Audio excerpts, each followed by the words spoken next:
year 3 studying in data engineering. Okay, so let's start.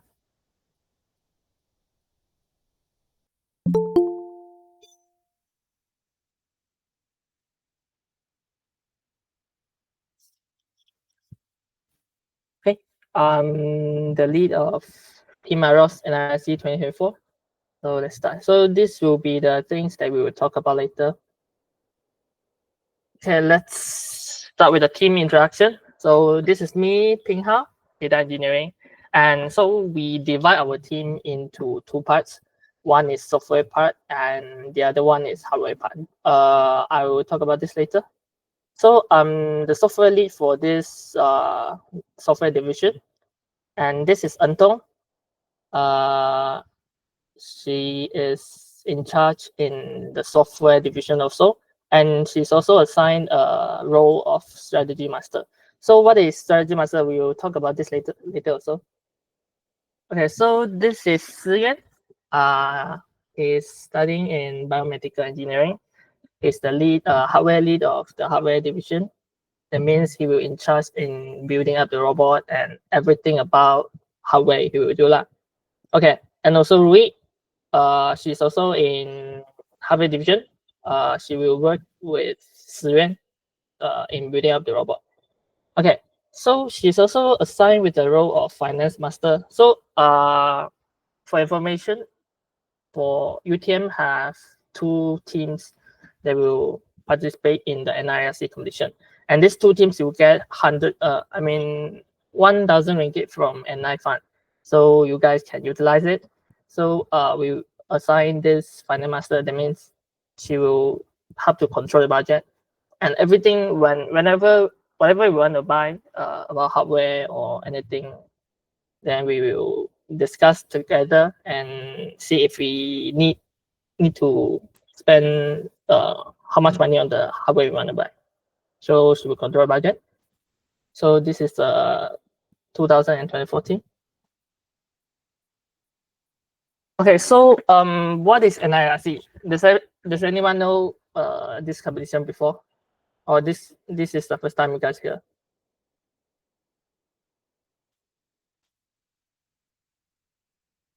Can anyone react, or do you guys know? Oh, just a second time. Okay, so this competition is actually organized by a company called National Instrument NI, and this is an autonomous robotic competition. That means we need to build a robot to perform some tasks and to overcome some obstacle. So for every year, right, they will have a different team. And for 2023, they will have a team of warehouse. Then we will need to build a robot to grab the things in the warehouse, like what warehouse usually do, like move some heavy things from point A to point B, like that. So for last year, right, 2024, our team is in a fire forest. We need to rescue victims and shoot the big bomb. So it depends on what the team is. Then you need to build a specific robot to perform some tasks. Okay, so you can see the three things right here, right? Okay, so the left hand side, this one is my real. This is a microcontroller of the N9 product. So we will use this to control, to control the robot, or to wire all the hardware into the robot. So we use this this thing called Myrio to control all the hardware. So the middle one here, this one is LabVIEW. This is a software and also a programming language that we use to code to move the robot. So this is a graphical programming language. That means they are all like, how to say, image or blocks. You just drag and drop like that. And then the robot at the right hand side, this one is the robot we built. Okay, so let's just quickly talk about this in the robot. Okay, wait. Okay, milestone. What is milestone? Okay, so if the competition doesn't change, right, the competition will usually start on April until the final competition. is on around November, December, like that. So we have basically 7 to 8 months to prepare. So in this 7 and 8 months, they will have they will need you to submit a milestone in every month. Like for example, this one, because they need to track your progress, whether you can follow up or not. If you cannot like submit the milestone and perform it, you can see here they will need you to demonstrate the usage of like to control at least one motor. Then when the milestone goes on, then the task will be other bit manual control to launch a ping pong ball like that. So end of every month, you must submit the milestone to track your progress. Okay, so the PDF I'm showing you is the rulebook of the competition. So when you join this competition, you'll be given a rulebook here. So what you should do is you must read every single word in this rulebook. You cannot miss a single word because every single word here is very, very important, including this. You can see right here the rules and regulations here, general rules, and also this game specific rules. There's so many. And there are things that you cannot do or not, it will be a violation like that. Okay. Okay, so for this competition, right, there will be 2 phases. One is here, autonomous phase and also manual phase. But the autonomous phase here takes only 60 seconds. That means when the game starts, you'll be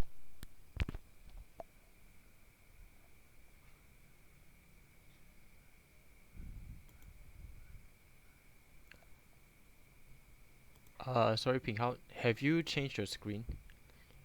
Because I'm seeing the what is NIRC screen. Yeah. Uh-huh.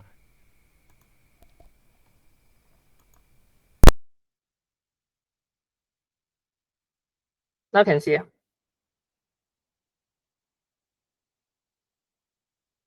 Okay. Okay, so this is the rulebook. It has 19 pages here. Everything here you must read very carefully and cannot miss a single word. Okay. Just now, where is it? Yeah, this is the milestone I talked about just now. So there are every task here you should do and submit at the end of the month. Okay, the autonomous phase. So the phases I talk about is this one. Okay. The game is separated into 2 phases, autonomous phase and manual phase. So this one, autonomous phase, you need to code the robot in advance. Then when you enter the game area, you just press the button and let the robot to finish all the 60 seconds here. Okay, and the manual phase here, we need to choose an operator to control the robot manually by using controller or maybe a computer, anything. You must control the robot to perform some tasks. This is basically the game, how the game works. Okay, so what's make this game interesting is that we are competing in terms of points. That means the higher the points we score, then the higher chance we can win. It judges based on the points here. Okay, see, scoring, autonomous base, what you must do, and what are the bonus tasks you can do, then how many marks you can get, like per ball, like that. So you must very, very clear about this one. Manual phase, what the task you do, and what marks you can get. And these are the penalties and violation we will get. Okay, after you guys get this rule, you can just read through it like after the competition start. Okay. Okay. Here they will also provide you the game view. This one is the overall one, but they will provide you with the dimension one, yeah, like this one. So I will talk about this later. It's very, very accurate dimension therefore you provided here.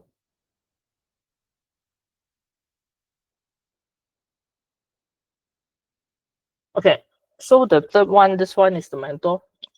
Okay, so now every team has joined the competition, right? They will be assigned with the mentor here. So the mentor it's not responsible to help you in building a robot or solve your problem in you don't if you don't know how to code the robot, they'll help you. It's not like that. So whenever you have questions or doubts about the completion, you can ask him or her regarding the completion. Any rules you are not familiar with, you can ask him.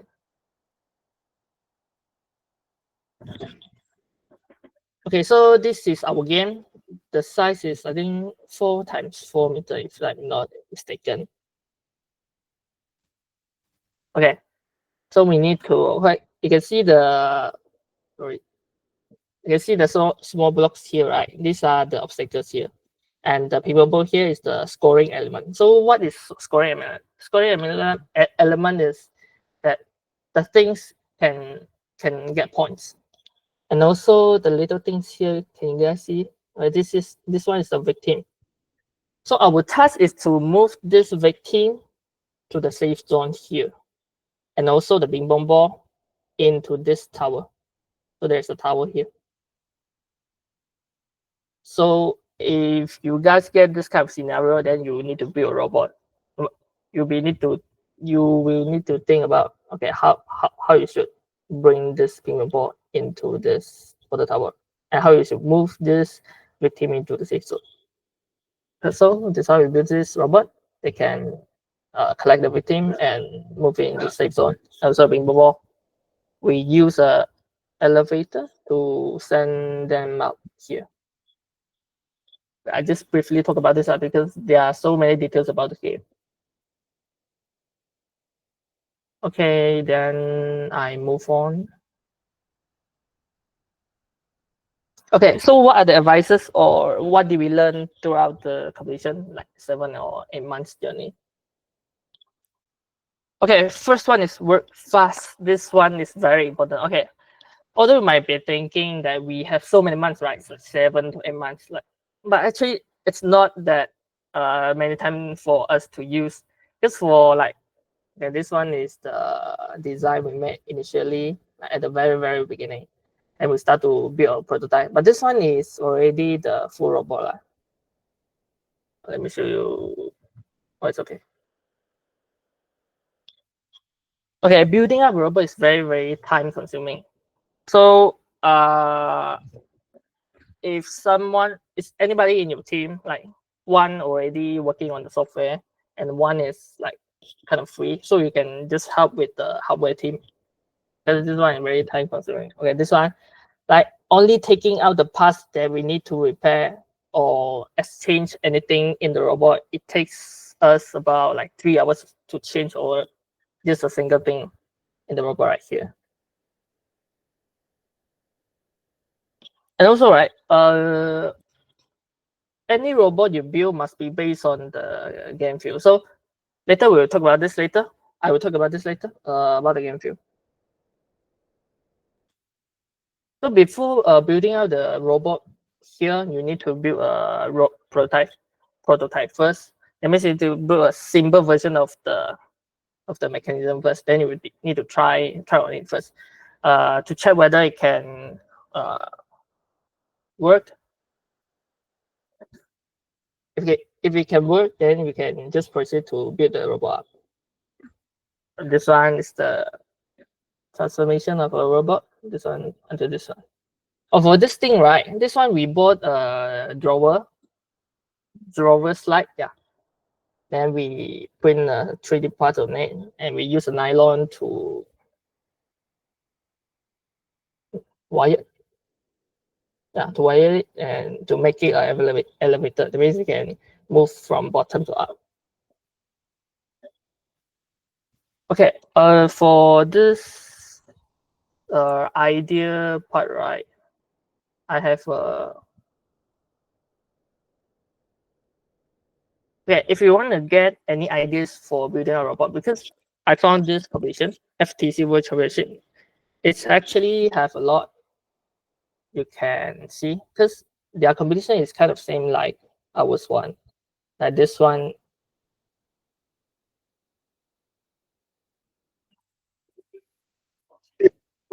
Okay. You see they're using think they are extending their arms to up to grab the things, right? So for last year, for 2024, right, there's a team also using the mechanism like this. So you can just get some idea from here, then you can build it up. Mechanism view. This one, mechanism view. FTC virtual machine, we can just take a look. If you want any ideas.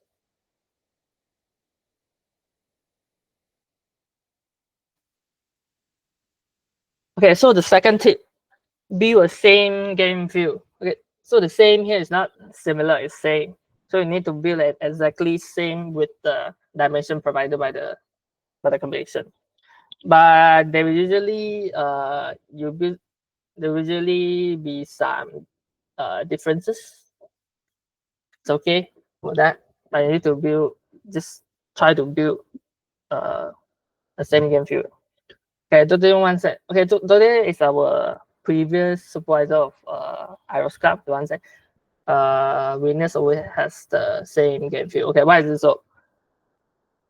Okay, so for this 7 to 8 months, if you don't have a game view or a proper game view, once you reach to USM or the testing day, you found out your robot cannot even pass through the obstacle like the pipe I showed you just now. Okay, there will be, okay.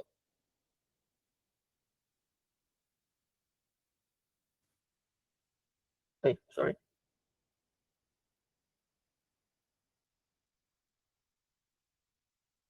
Okay, like this one for pipe, right? To overcome this pipe, I think we use like several weeks to solve this problem because our base is too low that we always hit this pipe and we cannot go through. Then we later on then we try to use a bigger wheel then to solve this problem. So everything in the game field you must a very, how to say, you cannot miss any single part of the game field dimension provided. Just your robot build must be based on the game field. So if you don't have a same game field with the competition, then you will need to, when you reach to competition, you find out like, hey, I cannot change my robot already. Tomorrow is the competition day. Yeah, what can I do like that? Okay, so the first thing first you must do is to build a game field first. Okay, so this one is the 2023 map. This map is very, very big, like 5 times 5 meters, if I'm not mistaken. Okay, so the dimension provided here, see the area, and this black line is the the black line. They let the robot to can do live flowing. Okay, so for this game view, right, what we do is we print it up with the dimension. So we need to deal with the shopper to print this and make sure all the dimension is correct. So this one is the map we print. Okay, see the white line here, right? Because initially we printed out the wrong dimension. Then we use tape to cover it up and make the new line of stuff. So make sure all the dimensions is correct. Then you print that like that. And this one is the robot doing line following. Oh yeah, this one, right? We only print out the left hand side part, and the right hand side part we didn't print out, so we just use the electrical tape to tape it up. Okay, so this is the game element in the game field. This one is the seesaw. Okay, the left hand side one, this one is a real one. This is shown by the organizer, and this one, the right side one, is the one we built. So we just buy woods and we cut the woods and we screw it down, become like this. So we try to make our game learn to more like the real one. So this one is also one of the game elements in the map. But actually they use wood here, but we didn't have so much wood to use. Then we use a paper box to cut, and we use hot glue to glue it up like this. But make sure the dimensions is all correct.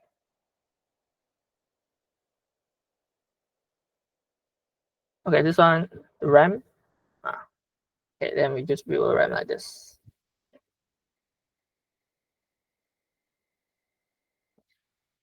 Okay, so this is the storage, also one of the game elements in the game view.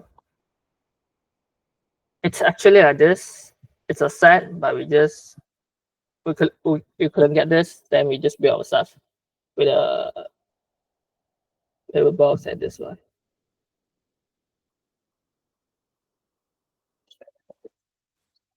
Okay, so the third one is game strategy.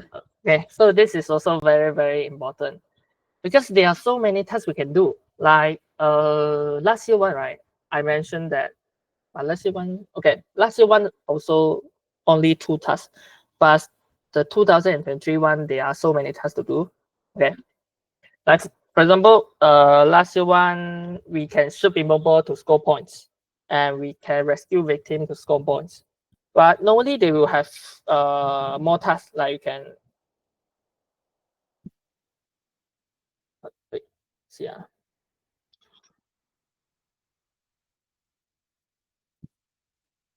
okay.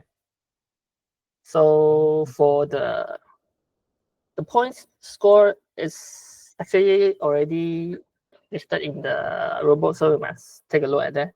So there are so many tasks to do, so you must choose to see what tasks that use the lesser time that you can get higher points like that.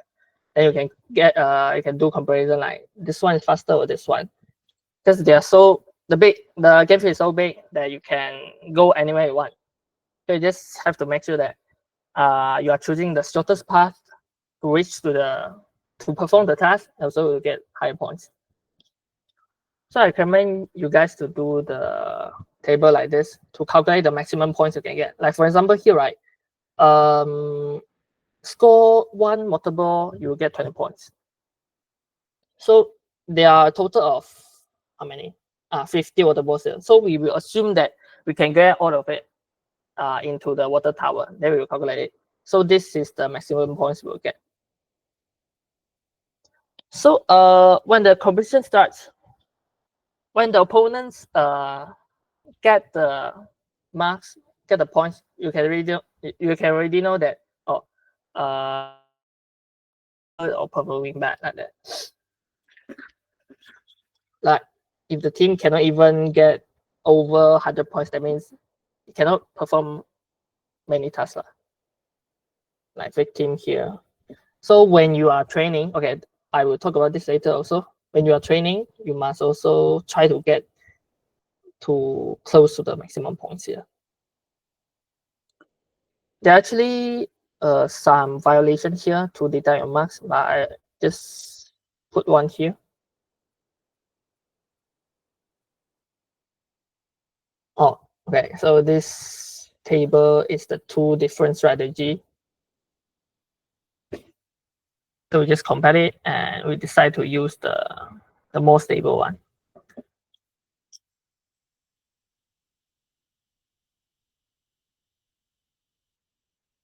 Okay, so study the robot. This one I also mentioned many times already. You cannot miss a single word in the robot because any single word in the robot is very, very important. Like you cannot sabotage other components team, or you can out of the game field, or no, you will be disqualified like that. All this kind of stuff you must very, very clear about it. Although if you make mistake in the completion, there will be no repetition in the completion. So you must very, very clear about the rules. Okay, for this one, look for loopholes for maximum points. Because we all know, right? Even games have so many bugs. So same as this rulebook, there will some place that they will not mention, but you can actually do it and it's not violation. Okay, for example, this one. This one is the 2023 competition one. So what is the best way to scan this barcode? Okay, so the barcodes is on the line, on the floor. The robot is required to scan the barcode to know what the color is, because we need to put the the respective color block to the place. For example, this one